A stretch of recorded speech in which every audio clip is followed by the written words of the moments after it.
வாழ்க்கை சில காலம் ஆவிக்குரிய ஜீவியத்தில் ஜெபத்தில் எரிந்து பிரகாசிக்கிறோம். அடுத்த சில நாட்களில் மங்கி போய் விடுகிறோம்.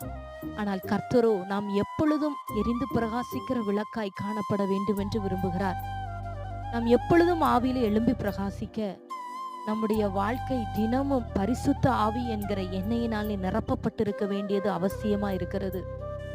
எனவேதான் ஆரோனிடத்தில் கர்த்தர் கற்பித்துக் கொடுத்த காரியம் என்னவென்றால், தேவாலயத்தில் குத்துவிளக்கு எப்பொழுதும் எரிந்து கொண்டிருக்கும்படி, இரவும் பகலும் தேவ சமூகத்தில் எரிந்து பிரகாசிக்கும்படி இடித்து பிழிந்த ஒலிவ எண்ணெயை அதிலே ஊற்று என்று பரிசுத்த ஆனவராலே நடத்தப்படும் பொழுது கர்த்தருக்காக தினமும் எரிந்து பிரகாசிக்க உதவியாயிருக்கும்.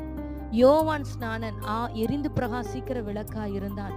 அநேகருக்கு அவன் வெளிச்சம் கொடுக்கிறவனாய் இருந்தான். நம்முடைய கர்த்தர் 7 பொன் குத்து விளக்குகளின் மத்தியிலே உலாவுகிற